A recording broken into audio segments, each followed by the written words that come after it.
Hey everyone, here I am, late as usual. Sorry about that.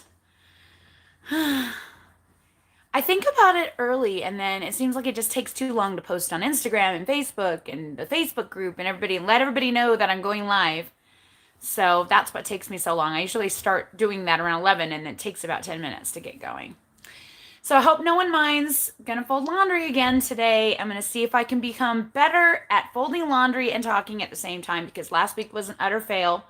But I've still got so much laundry, I cannot even tell you. So I think I'm just gonna keep on keeping on trying to make laundry be our thing. Maybe that is, I don't know. What happened to my bang? Oh, I drank it all. That's sad. I drank it all already. All right, so who's here? I see a few of you are here. Hey, Angela, ADH Snuggles is here. Steph Johnson is here. Brandy Cronin is here. Hey. That is you, Brandy Cronin, right? Brandy C? Just so I know I'm saying the right name. Hey, Susan Kuntz from Missouri. Jennifer Costa is here in the house. Hey, guys, Jennifer is actually here in Utah. And hopefully, if all goes well, we are going to get together next Monday for lunch.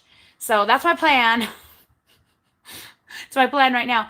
Unless she secretly comes tomorrow and surprises me at the keto cake drop off, pickup, whatever it's called. Hey, Marsha Green from Mississippi. Steph Johnson, you're also from Mississippi. That's cool. Welcome. So you're not Brandy Cronin? Who are you, Brandy? I know too many good Brandys in my life. Too many supportive Brandys. Well, that's good to know. I'll try and remember. I know I've asked before because I just always think you're my Brandy C, the one that helps me moderate my group. So if you're not, I apologize. All right, folding laundry. I'm glad you're here though. Being a fan is awesome. Okay. So I have been, well, everyone knows. Oh, sorry. Hi, Seema Ruby. Got to get everybody in here. And Marsha Green. I already said you, didn't I? You got a double shout out. Okay. If anyone else pops in, I'll try and still say hi, but I am going to scroll up so I don't see it and so that I'm not distracted and talk about what I want to talk about. So as you know, if you have been watching my weigh-ins, that you'll see that this has been a really strugglesome, is that a word? Strugglesome week for the scale in my weight loss experience. And I've been thinking about it, and I've been wondering if maybe we should chat about that in particular. I also have been getting a lot of questions on YouTube, on the Facebook, about does keto's not working for me. So there's a lot of people saying keto's not working for me. So I want to make sure that we address, of course, the top reasons why keto might not be working, but then also tips on staying motivated and focused as you're going along in your journey and you think it may or may not be working. So, troubleshooting the problem and then talking about how to deal with when the scale doesn't cooperate is the subject matter of this video.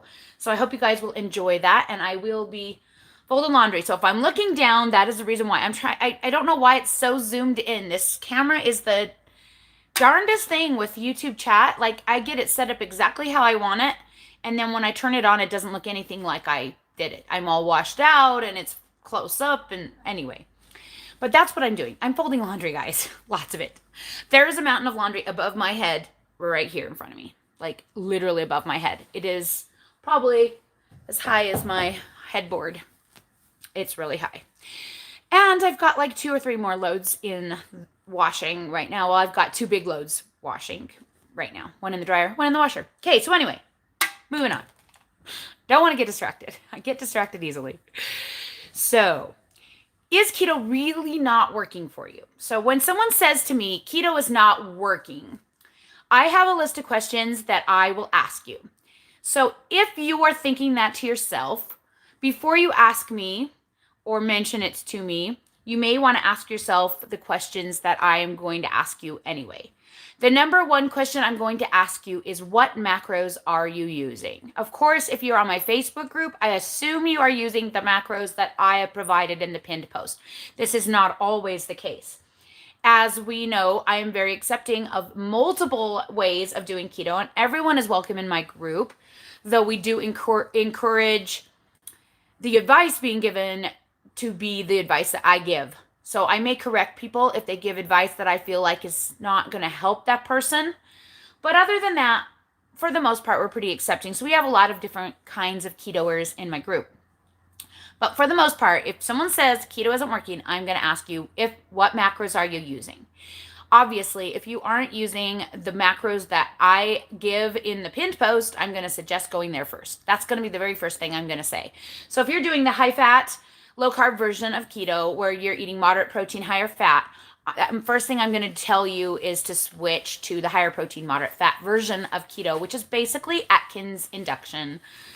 And it is still keto because you're in ketosis. I get a lot of times people saying, you're not doing keto. I'm like,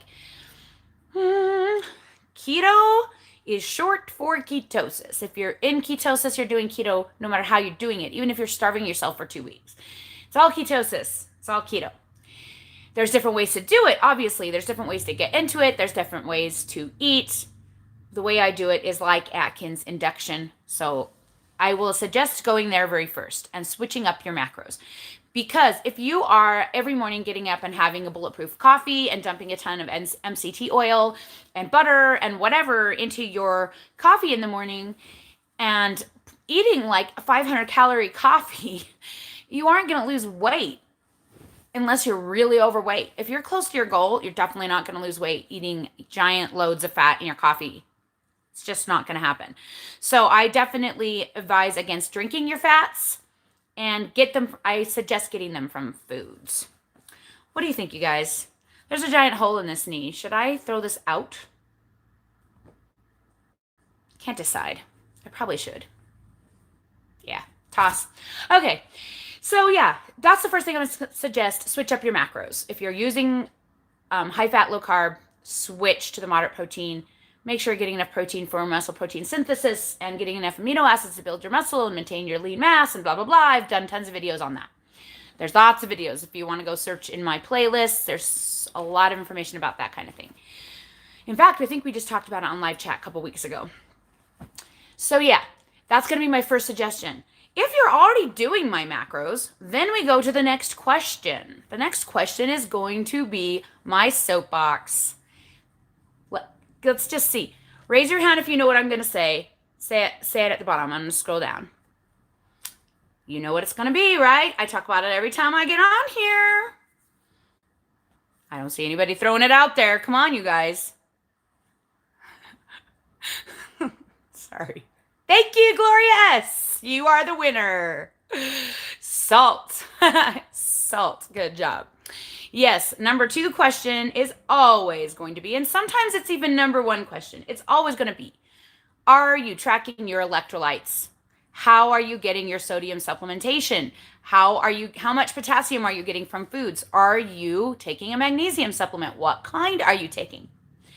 Are your electrolytes balanced? Are you having symptoms of keto flu? Are you maybe retaining water because your electrolytes are low? That's going to be question number 2. If you are able to answer the first question correctly and the second question correctly, and you're still struggling with the scale, third question I'm going to ask you is going to be, did you take measurements?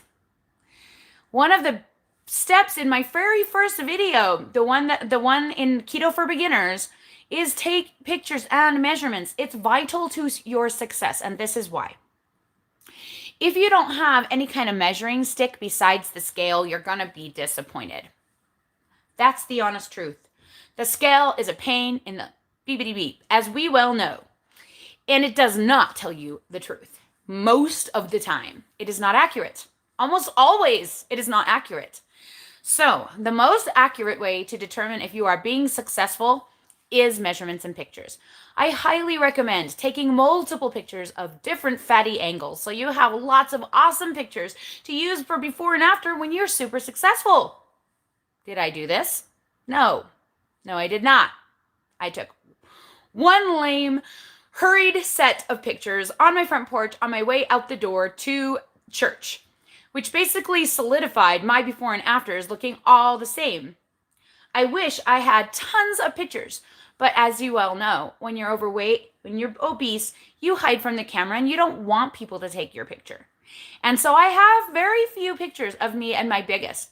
In fact, I have zero, not one picture of me when I went to the hospital after having Jasper, and I was probably well over 400 pounds. I didn't even actually step on the scale, so I don't even know what my real highest weight was.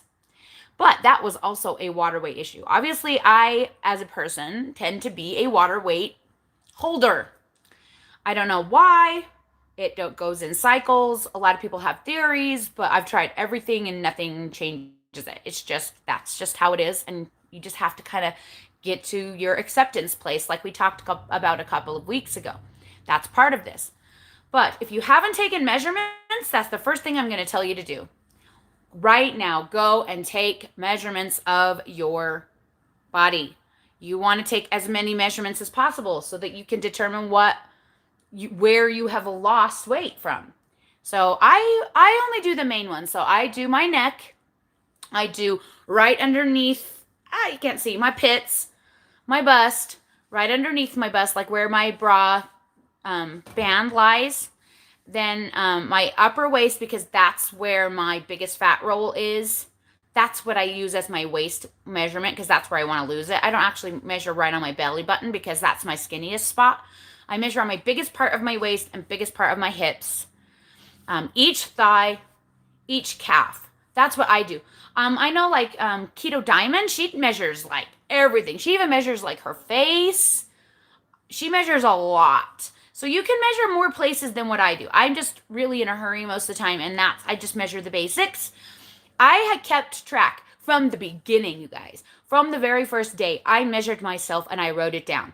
I have a little thing in my phone that you have to scroll page after page after page after page, because I have taken my measurements every week except for once in the entire almost 2.5 years I have been doing keto. That's crazy. It is the coolest thing to have. I can go back and determine what I was after I lose my memory. I can know how much weight exactly that I lost each week as I wrote it down. It's fantastic. On the scale and inches, I have lost a lot of inches. In fact, I think I've lost well over, I think it was 160 something inches last time I checked, I think. I have to go back and look again, but I can't because, you're in there right now. I do it right now, but I can't. So yeah, that's huge, because the scale does not always tell you the truth. Usually at the very beginning, people are lucky and they get a nice water whoosh, especially if they have been eating a standard American diet. If they have been eating a lot of carbs, they're probably holding a lot of water. They have a lot of inflammation to lose, and they get that nice, satisfying drop on the scale right away. But if they had been eating more healthy and they weren't really big carb eaters, probably they're not going to get a huge water whoosh at the beginning, and they get really frustrated when 2-3 weeks in they haven't seen any movement on the scale, or heaven forbid the scale goes up. It happens. But unless they did any measurements, how can they know for sure that they didn't lose any weight? And that's the thing. That's why it's really important.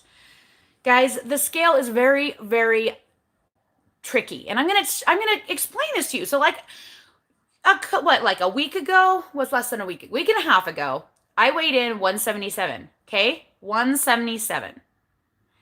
Yesterday, when I stepped on the scale, I weighed in at 187.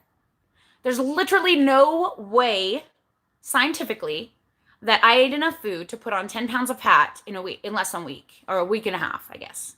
No way. It's just not scientifically possible. So that's the first thing I tell myself. Not scientifically possible. Number 2, I can see the water weight in my chest because I swell up in lovely places. It's actually very attractive when I have weight. But then my belly will swell up like I'm swollen and have like a baby in there, and then that's irritating. And my ankles swell and my fingers swell.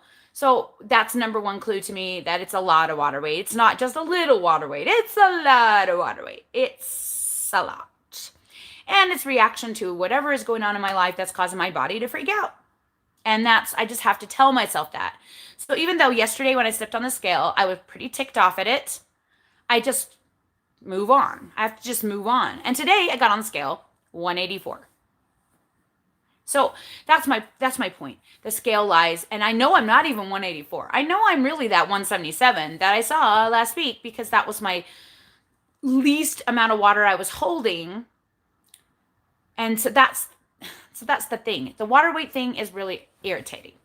And for me, it's really dramatic. Other people don't have that issue. I see other people getting on the scale, staying the same. I know Mila from Mila Can Do It. I think it's Mila Can Do It is her channel. Hi, Mila, if you're here.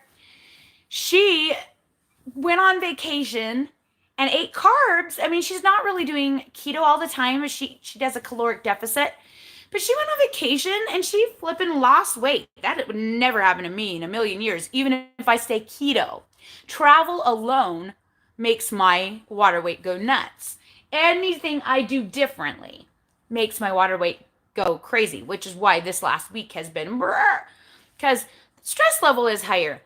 I'm doing more stuff. I'm standing more. I went and did like exercise that I had a break for. What else did I do this week? I ate probably more keto bars. Actually, I really don't think I did. I planned to, but I don't really think I actually did that.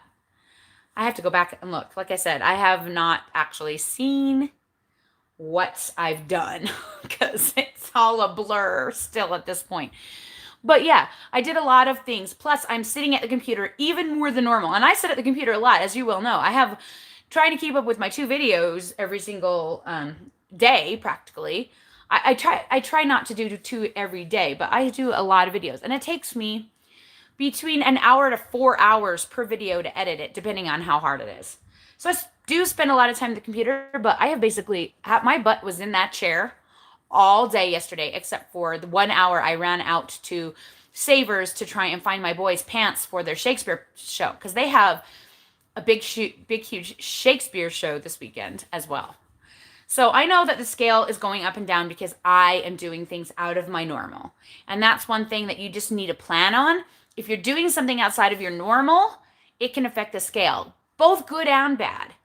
So if all of a sudden you go keto after not being keto, the scale could go way down because it's new and it's different and your body reacts to it certain ways. If you're switching to the higher protein keto from high fat, you might go up for a few days, or you might hold, or you might not have that water weight. There's water weight whoosh. There's lots of different things that can affect it. So my advice to you is to not use the scale as a measure for your success. Now, it's nice to say how many pounds I've lost and whatever, and I stick to the 198, even though I haven't seen that 176 since I started maintenance, but I know it's still in there somewhere. I have not eaten enough food to gain weight. I am not eating enough food above my, what do you call it, TDEE, my body BMR, whatever I'm burning. I have not eaten enough above that to gain any weight, basically, because I'm very active and just sitting here, I would burn what I'm eating, basically. So, yeah. It's not possible. So I know it's still in there. And that's why I say it. So that's why I'm saying the scale is not the good measurement. I like to go by measuring my body and by photos and just like how I feel, how my clothes fit. I can see the water weight in my actual body, because when my water weight is out of me, my rolls hang like flat pancake skin. Okay.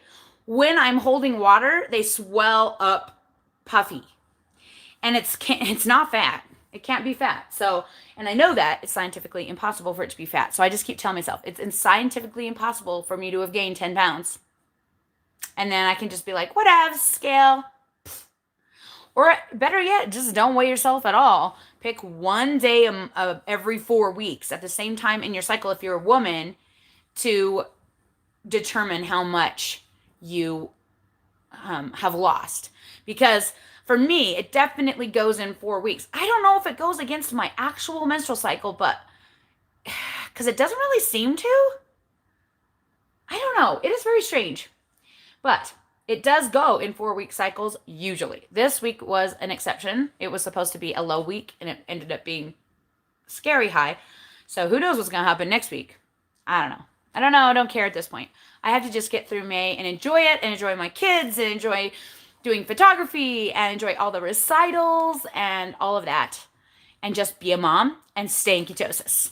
And sometimes that's all you can do. I know when life challenges come along, I mean, that's really all you need to think about. Go and do lazy keto if you need to. Stay in ketosis.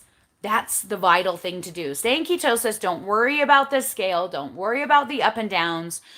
Don't worry about how many tablespoons of heavy whipping cream you ate today to get through. Sometimes life is hard and you have to just make it through. And that's it. This is not hard. Like, my life is not hard right now. This is actually my favorite time of year. I love it. I love it. It's just not actually physically possible for me to do all the stuff I have to do. That's the sucky thing, is that I need like 3 of me and I only have 1 to do. And I would do even more if I could, because there's so many more things I would want to do that I can't do because I'm already not capable of doing what I'm doing, which is why I'm folding laundry while talking to you guys, because I never get the laundry folded and I'm going to be suffocated by it soon.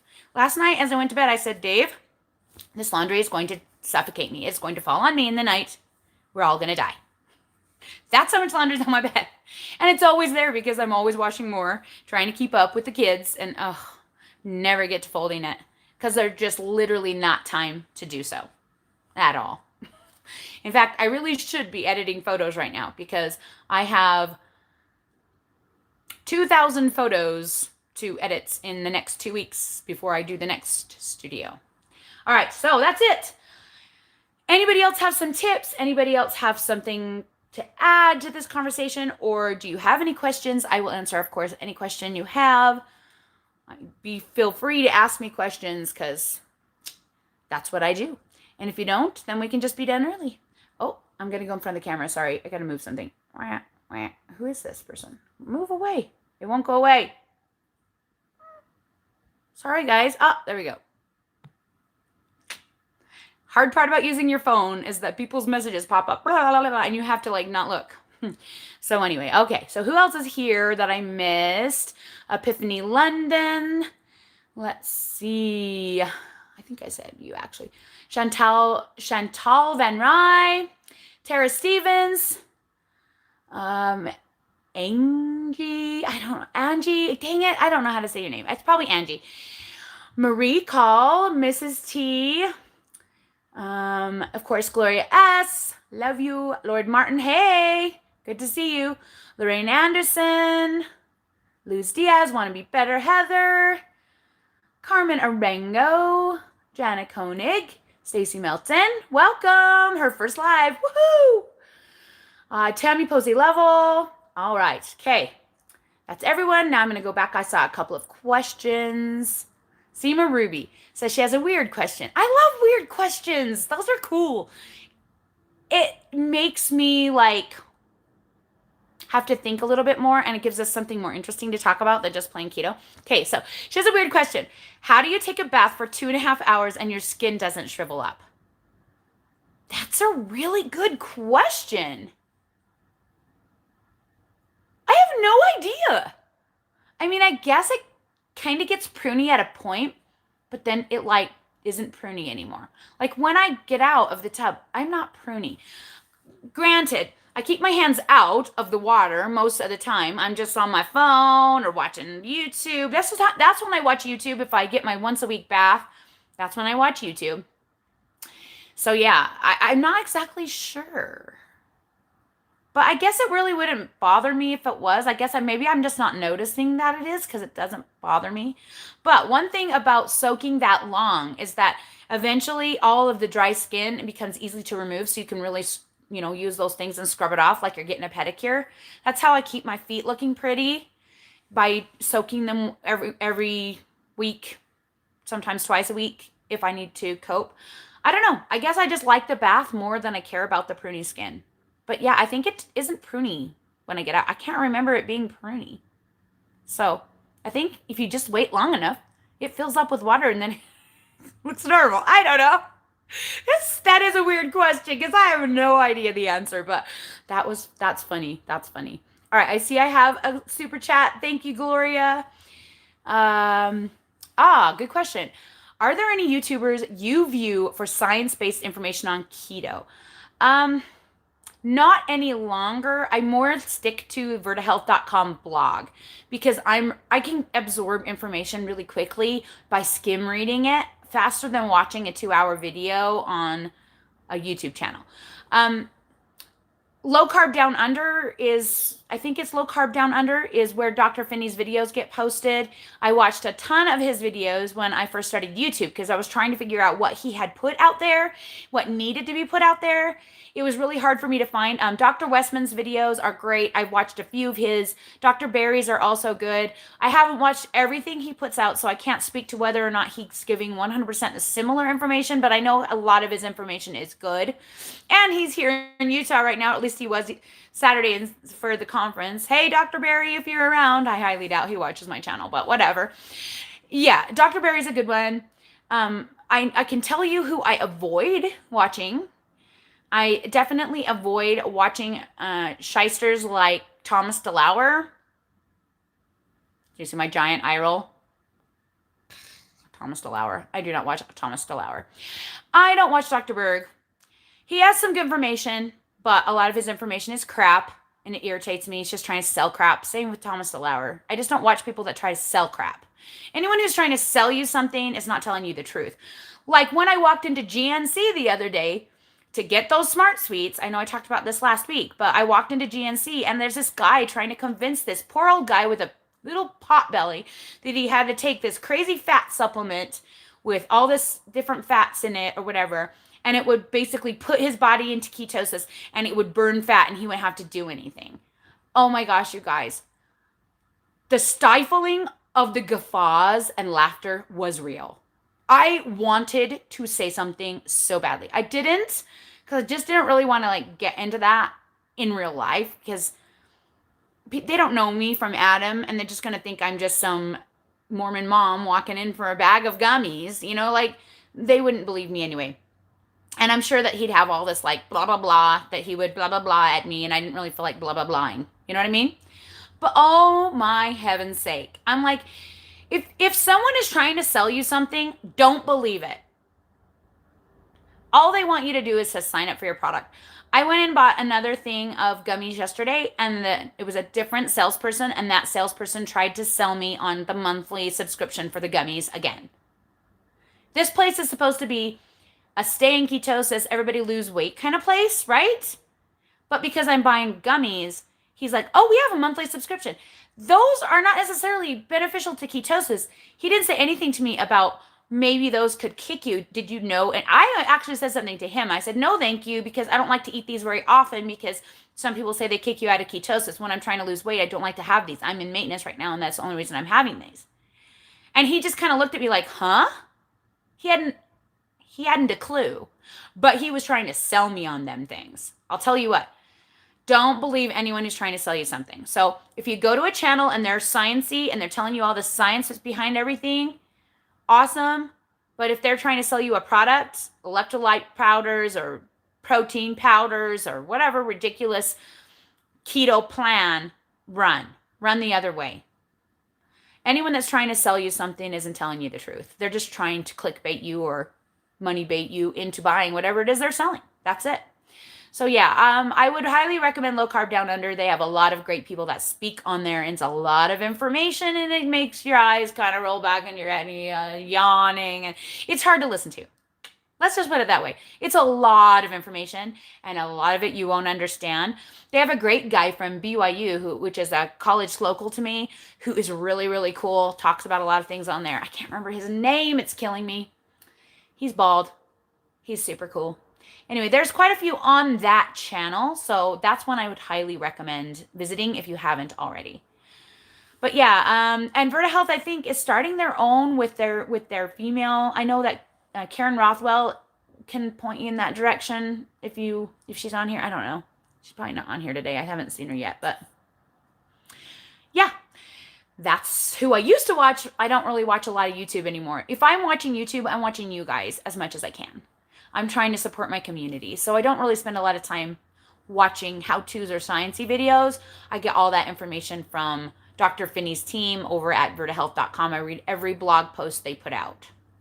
Some I agree with, and some I'm kind of like, huh? And I've even called them out on some that I've been like, I don't think so, guys. And then they sometimes come back and say, well, yeah, this is why we said that. And so I don't know. But their blog is where I get almost all of my information. I just like to stick to one source. I'm not saying he's a god of the universe and he's the only source. I'm just saying that's why I stick to this source. There are a few that I really don't support. But I don't really want to speak to any more of those. So we've already spoken enough about those. We've spoken enough. All right, let's go back up. Where were we?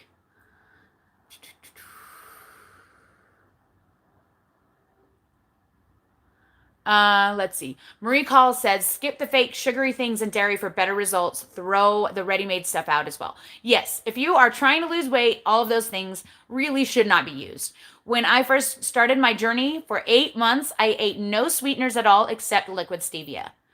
So in my yogurt, I did liquid stevia, a little bit of vanilla, and it tasted like vanilla yogurt.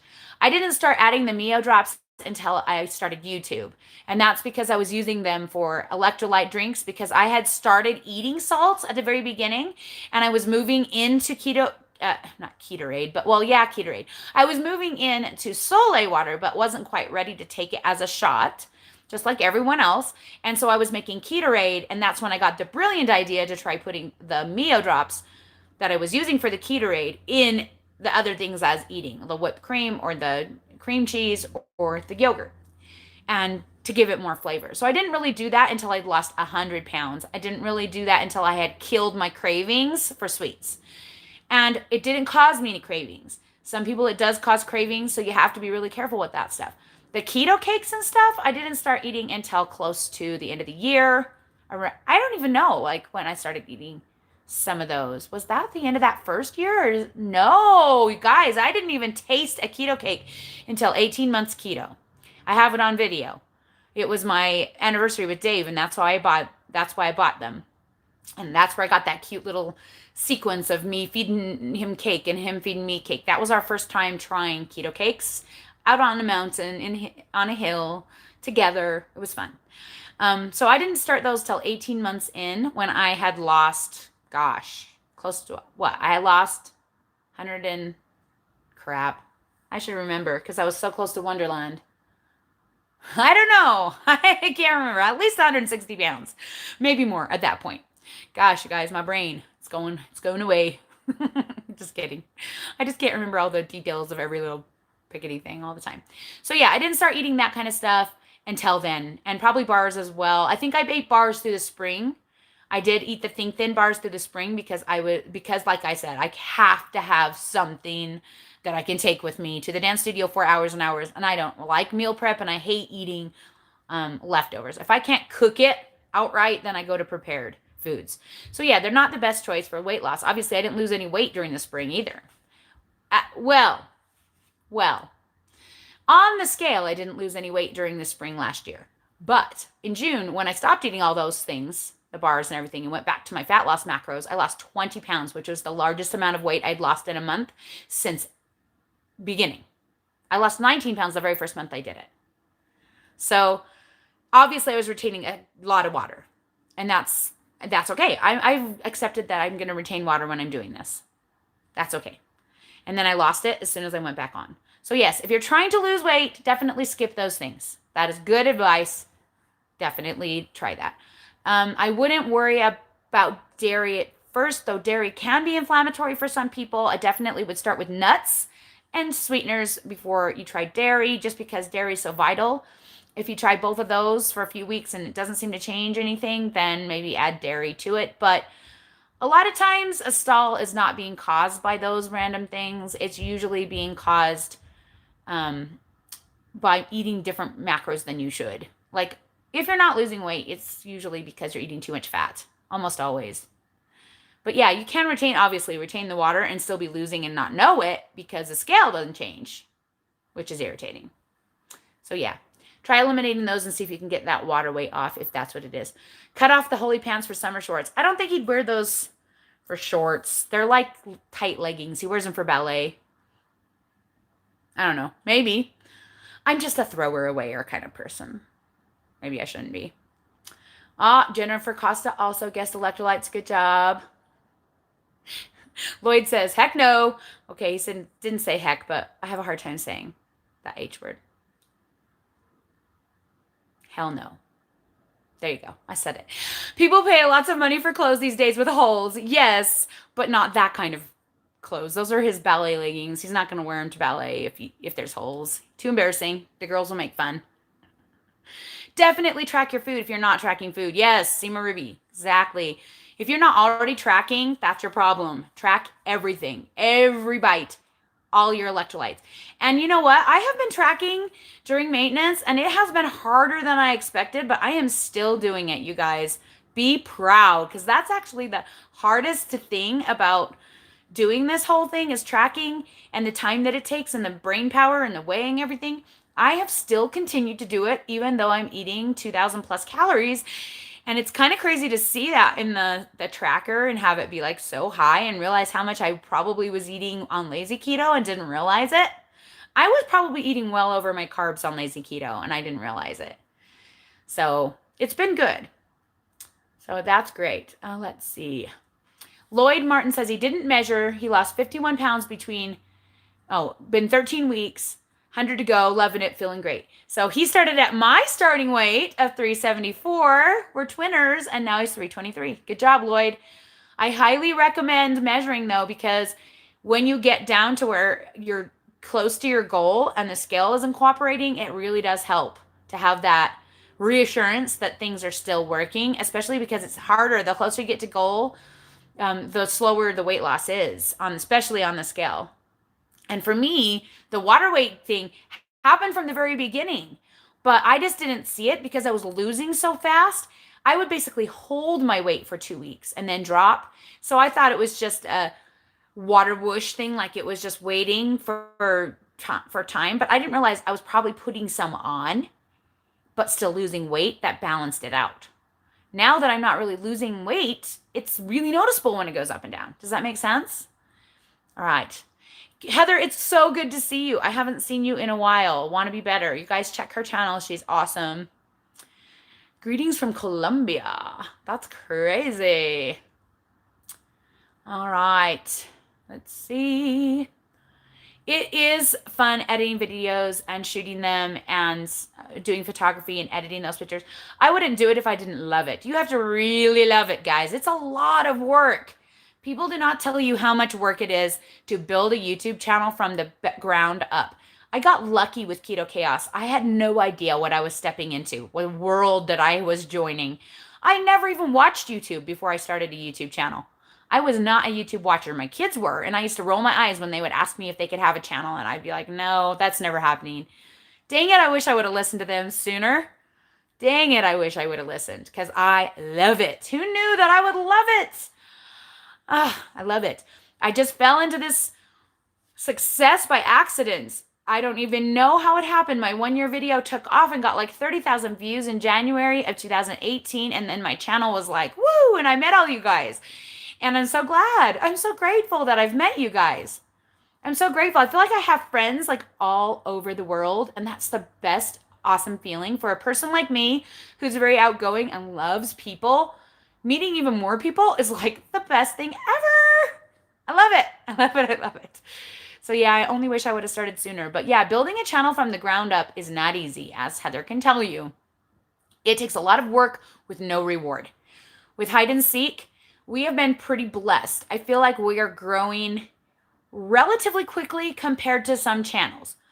You know, we hit our 1,000 subscribers and 4,000 watch hours in December. So that's about 6 months after starting, which was pretty good. But I will tell you, we got monetized December 24th and it is now August. I wish. No, I don't wish. I love it. April 30th, right? April 30th. In my brain, it's May, but it's not May yet. It's still April. So basically that's what, 4 months. We've only made $60. Not kidding. So you have to make $100 to get paid. So that's our first goal, make that $100. So yeah. And if anyone's wondering, I know a lot of people have been asking me why I've disabled comments on hide and seek. That's my channel. That's our family channel. It's HYDE, hide and seek. I haven't disabled the comments. YouTube has.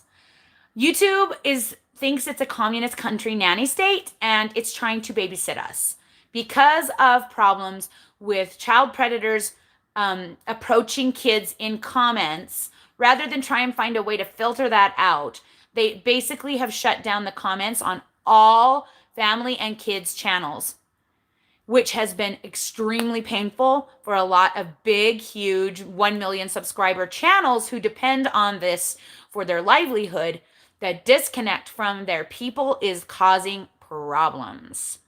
It's also causing problems for me because I just feel like I don't know if people even like the videos. I mean, if you guys give it a thumbs up, then I know, and a lot of people do, and I'm grateful for that. I also post, if you guys don't know, I also post a thumbnail in the community tab. So when you're on someone's channel, even this one, if you look up at the top, there's like videos, playlists, community. Click community, and there's like posts that they've made, like Facebook kind of posts, and you can comment there. And I do that for every single video I put on hide and seek. So if you're looking for a place to comment, that's where it is. It's hard for people to know that because I haven't thought to say it in my videos, and I'm about I don't even know how far behind I am at this point. I'm behind. Sorry guys. They're still coming. The sad kitty funeral video is still coming, and you guys will cry. I promise you, you will cry. It was not fun. It was not fun. But it will be a video, and I will make it through editing it, I hope. So anyway, yeah, that's why the comments are off over there. I love the comments are still on over here, so you guys can say stuff to me. I hate feeling disconnected to my audience. But if you guys are building a YouTube channel, just go into it knowing it's going to be a lot of hard work for a lot of years, probably before you really see any profit at all. That's why I'm grateful for people like Gloria S. who give the super chats here in live chat. It makes me feel really supported, and like people feel grateful for the time that I'm spending here, because I really don't have an extra hour to spend here this month. But I'm going to do it anyway for people like Gloria who are awesome, who keep me inspired to come back, because I need those support to make me feel like it's worth all the time and effort I'm putting in, because I really am putting a lot of time in. And you guys, I don't make a ton of money yet. I'm not a million subscriber YouTuber yet.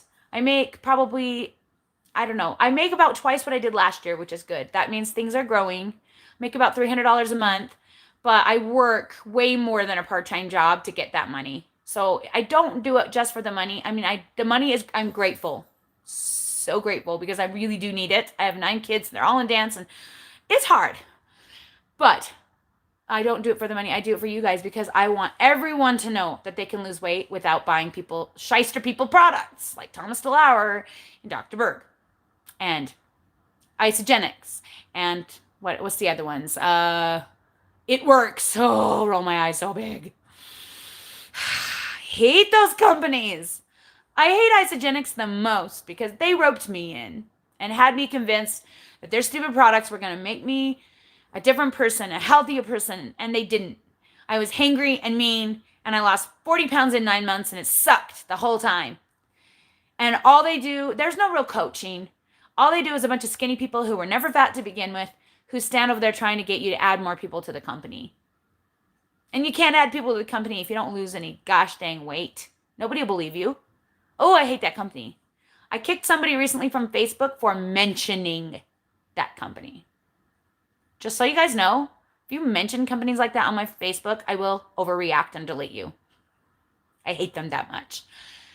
Nobody needs to join an MLM to lose weight. Nobody needs to join Weight Watchers. Nobody needs to join Jenny Craig or all these stupid shyster companies that are just taking advantage of our misery to steal our money.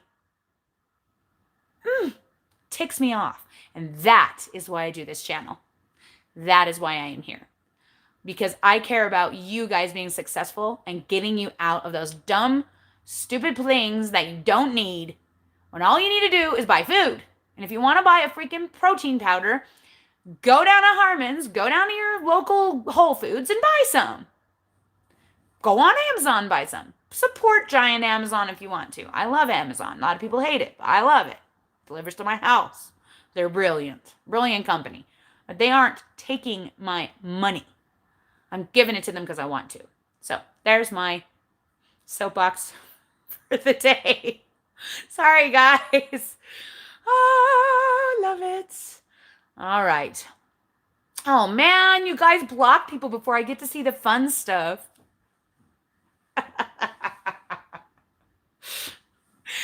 Oh, my gosh. I'm sorry. Okay. Dang it. Thank you, Teresa. By the way, Teresa, Keto Fat Girl No More is here. She's my main woman. If you haven't subscribed, go subscribe right now. She's awesome. Also, Keto Cricket, who is also here, is awesome. So go there. Subscribe, guys. We all need to support each other. Yeah. Thomas DeLauer is very hard to listen to because of all the scientific information, but all he does is promote selling his products. Right, because his sciencey crap is not actually true. Shocking, I know, right? The guy at GNC was doing the same thing. He's in this guy's ear. This science, that. And I'm just like, you are totally lying to him with big words. I just wanted to walk up and say, that's bullcrap. Bullcrap. It's not true. Absolutely isn't true. You can't eat fat and convince your body to burn fat if you aren't in ketosis. You can't take artificial ketones to convince your body that it's in ketosis. And I don't even know if there were any artificial ketones in that product. So it's just a bunch of BS. And he called it some fancy sciencey word that I couldn't even tell you what it was. But if you read the ingredients, it was basically MCT oil and I don't know. There was a bunch of different fats. I'm like, whatever. I'm just rolling my eyes so hard. I almost wish I had waited for that guy to come out of the store and said, you should go return that because that guy fed you a bunch of BS. Here's my card. But I don't have cards because I'm not cool. I should get cards. I don't have cards. I think I should have cards every day of my life. Never get around to making cards. Because people ask me all the time when we're in real life and I just want to say, here, it's my card. And I never have any. Okay. Oh, sorry about the keto cakes, Jennifer. They're not that amazing when you eat them every day, just a heads up. When I eat keto cakes every day, I'm eating them as a fat bomb. That's the honest truth. It's the same thing as if I would whip up some heavy whipping cream and mix it with some cream cheese and throw in a little Mio. Same dang thing. I eat it because it's convenient. Someone already made it. It doesn't taste that amazing when you eat them every day. When you only eat them on special occasions, they're divine. But when you're eating them every day, it's just like another food. Just another thing I eat, just like my cheese. It's not that exciting anymore. Just saying. Occasionally, they'll get a good flavor. But lately, the only one I've really felt like was divine was sugar cookie. And they didn't have any this time you were here. And I don't have any frozen or I'd save you one. I'm sorry. But yeah, anyway. Why do people post weird things that have no, like, meaning at all? Like, what kind of incoherent, is that the word? Incoherent trolling is that? It doesn't even make any sense. Okay. You need an admin in here. Yeah, I do have admins, but apparently Teresa wasn't here earlier. And I do have a few, actually. Anyone who comes every single week that wants to, like, volunteer to be an admin, please go ahead and let me know because I will add you to my list. Basically, it gives you the power to chop people and just ban them from the group. You can block them so you can't see them, but getting rid of them is Teresa. Hey, Teresa, thanks for your help. Appreciate it. Teresa's awesome. Jana, I'm glad you enjoyed watching the dance competitions. We have our last one on May 10th and 11th. It's going to be at the amusement park, Lagoon Amusement Park. It's the craziest one. So, deep breaths. I do a lot of running. And when I was 300 plus pounds, trying to run my fat body from location to location and try and see all my kids' dances was horrifying. And I couldn't move for a week after. I missed a lot. I had to have other people record, and I still do because I have kids in every single level, and they happen at the same time at venues that are clear, like a running distance away. So I can't get every single thing myself. But at least now, when I'm running back and forth between venues, last year even, it's like I just feel gratitude. So much gratitude as I'm pumping my butt from one place to another. I'm grateful for multiple things. Number one, that I'm not getting so out of breath. Number two, that my muscles seem to fly across the ground and my body feels free. Number three, I'm not embarrassed that my giant, flappy, flubbing body is trying to pump its way across Lagoon. When I was doing that 300 plus pounds, everyone stared at me like I was a crazy person. Maybe they were staring at me because they were impressed that I was even trying to run. Because I couldn't very well. But yeah, one of the blessings of losing weight is being able to do stuff like that without thinking about it and just be able to be present with my kids. Going to dance classes with my kids is amazing. I feel like I look like an idiot, but my girls, it has been such a beautiful thing to see how proud of me that they are. They don't see me looking like an idiot. They see me looking just as good as they do. And in fact, I think that they think I'm better than them, and they watch me for how to do it right. So I have to do it right. I have to learn it really well so that when they follow me that we're doing it correctly, because they really look up to me. It has been such a blessing to be brave enough to do that, because a lot of moms are skinnier than me and not brave enough. I have a lot of moms at a dance studio who say, "Oh, that's so great that you do that. I should totally come." And I'm like, "Yes, you should. Come on anytime. It's not something that you have to start at the beginning of the year. You can join anytime." And the moms are all, "Yeah, but blah, blah, blah this, blah, blah, blah that." So yeah, I'm brave, I guess. But I guess I care about my kids enough to set that example and to like enjoy it. And I always wanted to dance when I was younger. And I don't see why I can't now. I don't have to do it on stage. I don't have to be amazing, but I sure love doing it. It feels so awesome. To be able to do a pirouette and not fall over on my face, which I fell over so many times at the beginning of the year, is awesome. To have the ballet teacher say, "Nice, Tamara, way to improve," is awesome. There's nothing better. Losing the weight is great, but being able to do things that I never dreamed possible at 44 years old is awesome. Worth every second that I've spent doing this. All right. So was he asking to see my feet? Because I might have showed him. They're really cute. I actually have really cute feet. You guys know from my weigh-ins. Really cute feet. So yeah, but foot fetishes are gross. I don't really like feet, but my feet is good. Maybe my weight is fluctuating because I take the long baths and I'm absorbing the water. I wish. Actually, the bath always makes me drop water. Every time. About a pound every time I get out of the tub. Don't know why. It's weird. Very weird. All right. I will get some cards someday. Maybe this summer when I have a little bit more time on my hands. Oh, wait. Probably going to be coming up with 1 million YouTube videos to do this summer. But I don't have money, so they won't be that exciting. Maybe in a few years when hide and seek takes off and we actually have some money, we'll get to like go somewhere. I cannot wait. I want to like take my kids to Hawaii like the other YouTubers before they're all old. My older kids are going to be like, "Where were our vacations?" And I'll be like, "Hey, you weren't cool enough to be on YouTube." My little kids are awesome on YouTube. My older kids, not so much. It's hard to like, I think it's easier when you grow into YouTube. My middle girls are just at the right time for YouTube. The older ones are still kind of awkward when I record them. You can see them kind of just getting awkward. So I tend to not record them as much because I don't want them to feel awkward. But then they're never in the videos, and I feel bad about that. Like, people think that I don't care about my older kids, because I do. They all live here. They're not always here, though. Honest truth, I rarely see them. All right. Veronica Ortiz says, "I love the video. I learn a lot. And since I have gastric sleeve, it's good to know you can have high protein, medium fat, because it's also frustrating because just about everything has some kind of sugar." Yeah. And it's very similar to the diet that they put you on when you have sleeve surgery or gastric bypass surgery. My mom had gastric bypass surgery. I will say I did look into sleeve and gastric bypass. I was pretty desperate. I had tried to talk my mom out of gastric bypass and tried to convince her to do isogenics, which was a waste of time and money.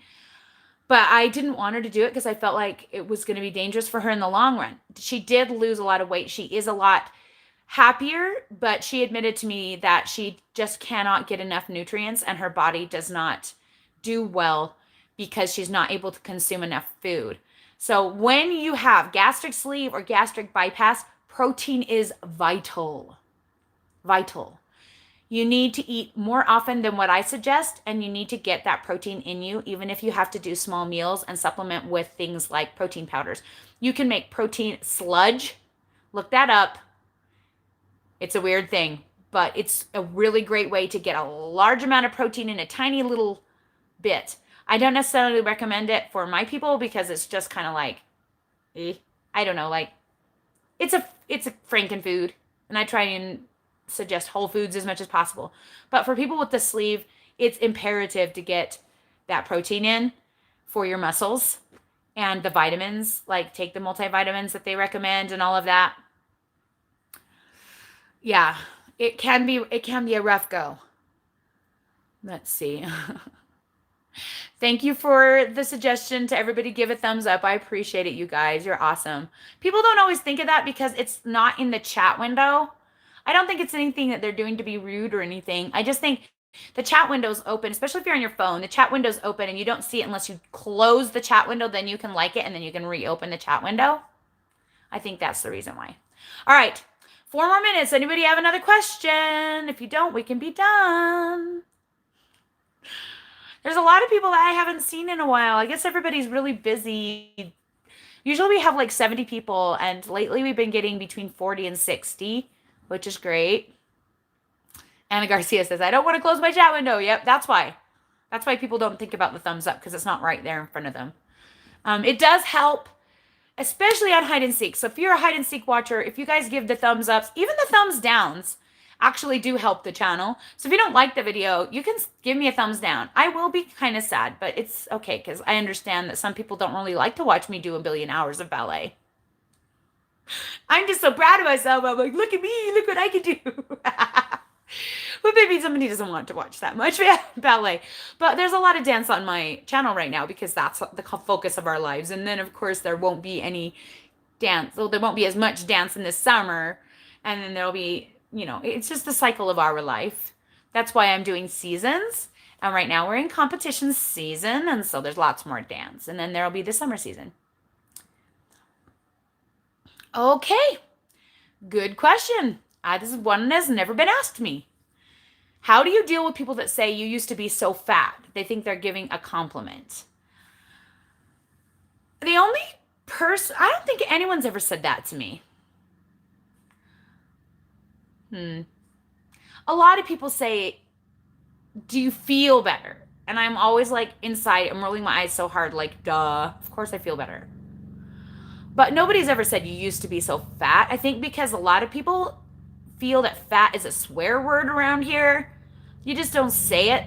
It's like, people don't, when you're fat, they don't say like you should lose some weight because they don't want to be rude. But when you lose weight and you lose too much of it, they do say like, wow, you're losing too much, which is just like none of your business. Just let me do what I'm going to do, right?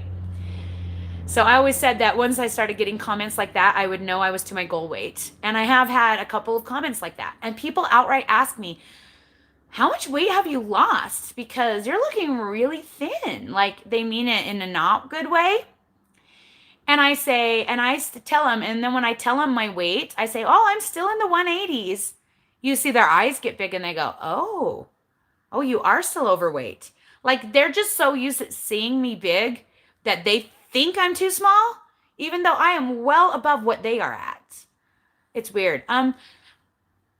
If people said that to me, I would probably say, I don't know. Yeah, I'd probably get mad.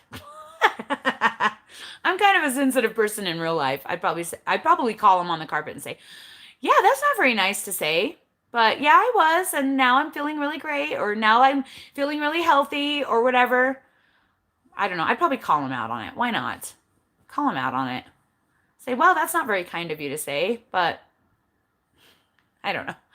I wasn't just fat though. I was morbidly dying obese. So people tend to not say things like that, I think, because I was scary fat. Does that make sense? They probably feel like it's not appropriate because they know I've done like killer. People usually say, wow, you've worked so hard. And inside I go, it wasn't that hard. Really, wasn't that hard. Honest truth. I don't exercise hardly at all. I mean, now I'm more active and I dance and stuff because I want to and because my body can do it. But I didn't do it for weight loss. I didn't go to the gym and sweat my brains out and all that I thought was necessary to lose weight. So when people say I work hard, I think that's just their way of saying it's too hard for me to do it. Does that make sense? It's not too hard. It can be done easily. You have to really hold yourself accountable, and the mental work is, I guess, really hard. If you're not willing to put the mental work in, you'll fall back off the wagon. And Jax, that could be the situation for you. I'm glad you're back on. When you fall off, it's usually a mental game you're playing with yourself. It's all mental. Losing weight is all mental. People think it's diet, and it is diet. Diet is what gives you the success. But keeping up with the diet is mental. Facing your demons is the mental work that you have to put in. And I'd say probably, everyone says it's 80% diet. I'd say it's probably 50% diet, 40% mental, and 10% walking, being active. I don't know. There's very little exercise that has to do with it. Very, very little. Maybe it's not even that much. Maybe it's only 5%. Maybe not even that. But it's all mental. Like the mental game is real, guys. When you start to shed the weight, all this crap comes up. And that's where you put the work in. And if you're not ready to face it, you will fall back off the wagon until you're ready to face it. So you got to put the mental work in. So if you're back on, I highly recommend watching the video on how to deal with, I think it was how to deal with stress. I just go in my videos, live chat playlist. I have quite a few that talk about dealing with those kind of things. I think I even have them in my weight loss tips one. There's some where I talk about it. But yeah, that's where the hard work is. That's where the winning comes in. The acceptance that this is your new normal, and the peace that you can come to when you realize that you can face your demons without food. Do I always face my demons without food? No, obviously not, since I'm not facing my busy demon with the right kinds of food. But I do have a list of keto foods that are safe when I can't face my demons without food. Does that make sense? My goal is just stay in ketosis when I'm facing those demons. And I think that's how come I'm mostly successful, because then my brain switches around and I'm ready to do it again. And that's another reason I kind of take breaks, because being on weight loss mode forever and ever is really, really tough. It was easy the first year because I was extremely motivated to get the weight off me quickly because I was 374 pounds and dying. Now that I'm not 374 pounds and dying, I'm not totally motivated to get it all off of me. I like taking a break and eating some bars and eating some keto cakes. It makes it feel more doable. And then I push really hard for a short time, like a month or two, and then go back to relaxing. That's how I'm doing now, because mentally that's what I need. And I have to do what works and what helps me stay focused. And what helps me stay focused is sometimes going off the rails with the fats and letting ketosis just keep me going so that I don't pat back on the weight when I fall off. So in my mind, I am falling off the wagon. When I tell people I'm taking a diet break, they're not seeing in their minds the same thing that I'm seeing in my mind. When I'm taking a diet break, I'm eating all the fat and a lot of extra protein. I am eating prepared bars and things that normally I wouldn't eat when I'm trying to lose weight. Other people are picturing me eating all the donuts. You see what I'm saying? I'm not eating any dang donuts, unless they're keto donuts. Then I might. See what I'm saying? So yeah, there's a big difference in what other people picture as a diet break and what I personally picture as a diet break. When I'm on a diet break, I'm basically just eating a crap ton of keto food. Yeah. All right. I'm sorry that people say that to you, Anna Garcia. I wonder if it's like your circle of friends that's like an okay thing to say. I don't know. Mrs. T says I used to be polite. Is that me you're talking about or someone else? I'm never polite. Okay, that's not true. In real life, I try to be kind. Kind is different than always polite. I'm not always polite. Is that what people say to you when you call them on the carpet? Is that what you're saying? Yeah. Call them on the carpet if they're being rude. I'm sorry, but if people say things that are rude, you should say, what is that? I mean, there's so many things you cannot say anymore because of political correctness. Why can't that be one of them? Everyone's so worried about being polite all the time, right? I don't know. But yeah, I'm sure it does hurt your feelings. I have my feelings hurt too, for sure. I would too. If someone said that, you used to be so fat, I'd be like, well, I will tend to joke it off. If someone says something like that hurts my feelings, I tend to joke it off, even though I'm not a super funny person. So if someone were to say, wow, you used to be so fat. I remember when you were so fat. I'd be like, yep, I was like a freaking hippo. Watch out. Boom, boom, boom, boom. Make them realize that, like, it's not appropriate by comparing myself to a hippo or a whale or something. You know, like, come on, guys. Or turn it back on them. Yeah, you too. Yeah. I try to be kind. I really do. I mean, I belong to the Church of Jesus Christ of Latter-day Saints. We're taught and raised to be kind to others and accepting and tolerant of others. We get labeled as intolerant a lot because we get uncomfortable when people do things that maybe are outside of our realm of experience.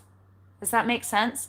Which is one thing that YouTube is wonderful about. I get to see people from all walks of life, all religions, all experiences, and I get to really become a part of their world for a minute. And that's why I do YouTube, so that people can have the same experience with me. Getting to know what it's like to be a crazy member of the Church of Jesus Christ who has 9 kids. We don't all have 9 kids. Trust me, I'm the crazy person around here. But some people do, and it's interesting, right? It's interesting for other people to see what that's like and be a part of that world. I love watching other people's channels for that reason, getting to see what their world is like, what they do for church. I watch little teenage girls in India who show how they make noodles in the morning because I have a daughter from India and I'm so curious what their life is like. I love that they can make YouTube channels and that I can watch them and see how their houses are compartmentalized and that most of their house is outside and that they actually walk outside of their bedroom and walk through an outside thing like you would see at some kind of like outdoor hotel to get to the bathroom or to go downstairs to an outside stairway to get to the kitchen. Stuff like that is so fascinating to me. So when people say rude things, you got to remember they're coming from their own life experience. I'm sure they don't mean it to be rude. We can choose to take things and let them hurt our feelings, but we have to move past it. So I'm real good at getting my feelings hurt. I am definitely not perfect. When people say harsh things at all on my YouTube channel, it's hard. But then I step away and I really think about it and I go, okay, is there anything valid that these people have to say? Is this a valid comment? Do I need to change this? Do I need to worry about this? And then I'll make the choice. No, I don't. They're crazy. Or, yeah, actually, Tamara, you probably should try and do it a little differently. And so you have to like step away from the emotion, realize that they come from a different headspace than you, and forgive them. Forgive them. That is the only way to be truly happy in this life, is to forgive everyone all the time. And I know that Christians believe this, and we all believe this, that forgiveness is key, but it's really, really true for anyone and any religion. If you hold on to negativity about people, it's only going to affect you negatively. And that's the honest truth. So feel sad, move through it, forgive, move on. Understand that they come from a different place and they didn't probably mean to be rude. They were probably meant to be, wow, you look fantastic. And you can be even sassy about it. You can be like, I know, I'm so hot now. Hot dang it. I do that all the time. Have you seen my booty? My butt looks good. I say that to people all the time. I'm like, look in the mirror. Do you see this? I like rub my butt and I'm like, well, check this out, guys. My butt is awesome. Like, it really is awesome, though. I have to say, it's awesome. Be proud. So, yeah, I'm not perfect. Okay. Having a hard time getting protein in is normal in the beginning, especially if you keep going off and then coming back on. You just have to force yourself to do it. I know that that's crazy sounding. Protein shakes are great, but food is always better. Obviously, you guys know what I eat. I could eat all the protein. I think yesterday I hit 180 grams of protein, and I could have eaten more. It changes over time. So at the beginning, your focus is just trying to get it in. Do 3 meals instead of 2 if you have to. You have to get it in. Okay, you don't have to get it in. You can do what you want to do. But if you want to do what I'm doing, you need to get it in. Does that make sense? So if you're on the Facebook page, just do a search. We have tons of threads about high protein foods. But basically, poultry breast, chicken and turkey, fish, shrimp, 0% Faya Greek yogurt. What am some of my good ones? Lean beefs like 90-10 ground, sirloin, top round, pork loin. Just make sure that your meats are very low in fats. And then you can eat enough of them to get it in without upping your fats too high. Protein drinks are great, especially if you can't hit them any other way. But try really hard to get your proteins from foods. It's just better for you that way. I don't count my veggie protein. I don't count pork rind protein because they're incomplete. I don't count collagen protein. That is something I think I need to add to the pinned post because I think people don't realize that those are incomplete proteins. I don't count them. So when I see those high numbers, sometimes they're not as high as they really look because I don't count those veggie proteins and I just don't really subtract them. I just eat over my protein a lot of the time. Oh, I'm so sorry. Comfort Creek Ranch suffered the loss of 2 loved ones. That's the one that scares me to death. That's the one I'm not sure I'd get through without falling off the wagon. It's my plan while dealing with easy stresses and lower key stresses and staying on plan and getting so much in the habit of eating extra Soleil water when I feel crappy, especially if I'm crying, and not even considering any foods that are off plan at all for any, like even a cheat meal or whatever, or a off plan meal or whatever. I don't do any of that because in a situation like that, I hope that somehow I'll be able to stay in ketosis. It'd be a miracle. And like my kitty died and I was sad, and it wasn't like losing a person. I don't think that losing a person, that might be the one that could kick me. But I'm coming into that phase of life, being 44. I'm moving into that phase of life where my parents and my mother-in-law are getting older. The people that I know and love are getting older. It could happen. And it does scare me. And I do worry about that a lot, actually. That's one of my worst ones that I'm worried about. Oh, Mrs. T said, no, not me. And I went on that whole rant about how I'm not polite. Well, I'm not polite all the time. Oh, Teresa used to be bulimic. I'm sorry, I did not know that. That's even harder. My stepsister deals with a similar situation. She feels like she can't even do keto because any kind of diet restriction triggers her eating disorders. That's really, really hard. Oh, okay, Debbie. Sorry. I totally took that wrong. Hispanic people. Okay, so in the Hispanic culture, is fat a taboo word? Is it talked about a lot? Is it pointed out a lot? If you are fat, do people say to you, you are fat? That could be a cultural thing. I don't have a lot of Hispanics surrounding me, so I don't know. I live in a predominantly white area of Utah. If you see any persons of color, they're generally adopted or have located here because of the Church of Jesus Christ of Latter-day Saints. There are very few that I have associations with who are true, authentic culture. Does that make sense? Except the Indian people, which I have not been able to get my daughter involved in the Indian community because she has been raised so white. And I feel really badly about that's something I do beat myself up about not knowing the importance of keeping the heritage of a person of color alive when they're a transracial adoptee. And now that she's almost 18, she does not care. I have had many conversations with her about it. She personally does not care right now. I know there's probably going to be a time in her life that she will care. Right now is not one of those. She's focused on her career. She's focused on going to college this fall. She's worrying about dance. She's not thinking about what she's missing out on in her culture. And I didn't realize when she was little that we did have a large Indian culture around my area.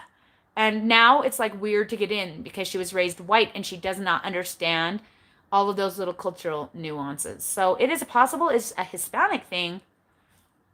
I don't know. Maybe. I mean, here in Utah, you just don't say the F word. We call it the F word.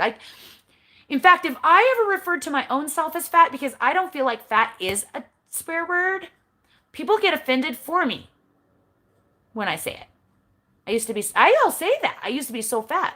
And people are like, oh, no, you were just big. They have all these different words. I'm not big. And big's not even a word.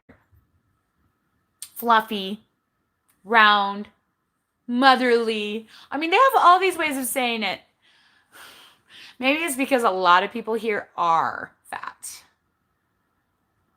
That may be part of it. It's like it's an anti-cultural taboo thing for us. I don't know. But yeah, if it hurts your feelings, you should definitely say, hey, that's not very polite to say. And maybe they just didn't know that. Just like I didn't understand about transracial adoption when I first started out with this and I raised my daughter white. And I feel bad about that. I really do.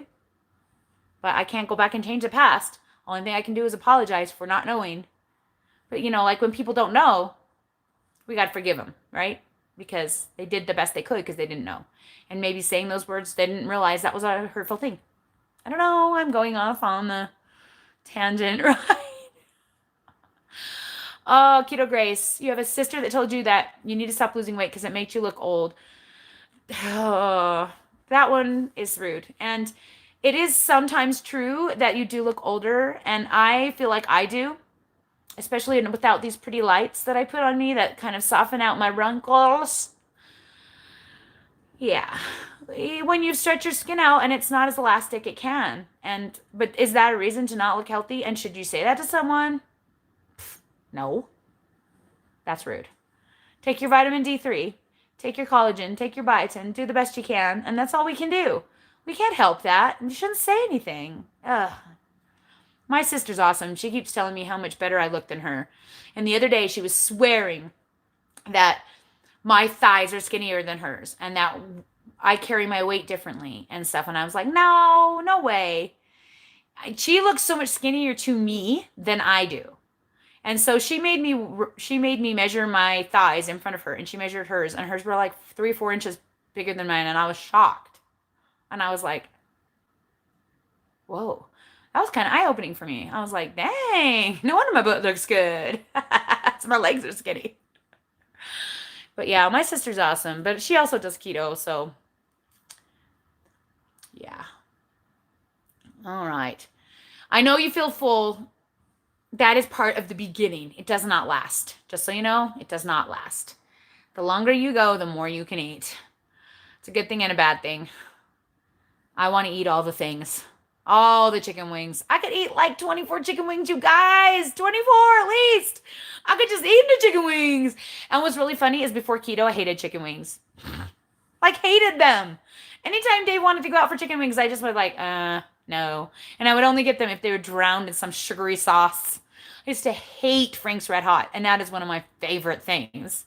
So weird how your tastes change over time when you change your diet.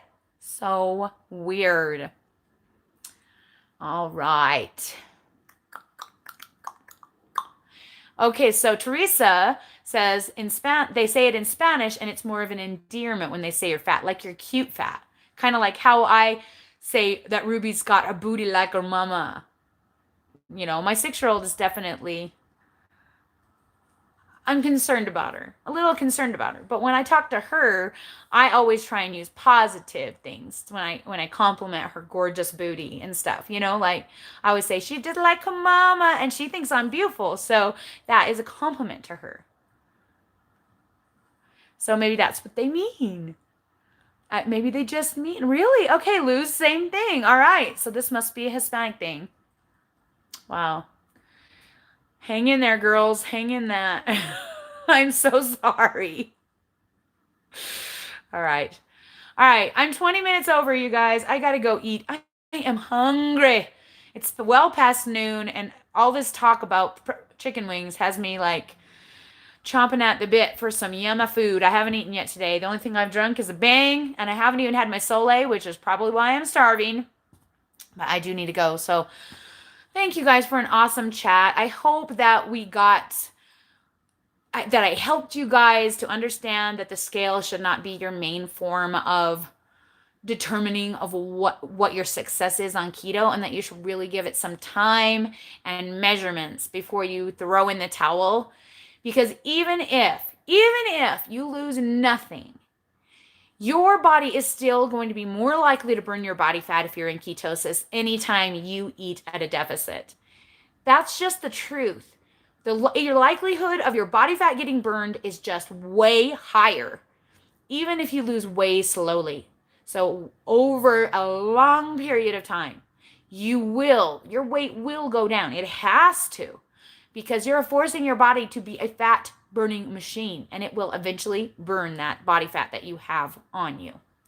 So that's all I have to say to you guys. Hang in there. You got this. You can do it. Put in the mental work. We're all in it together. I'm so glad you're here. Thank you so much for watching. I'll talk to you.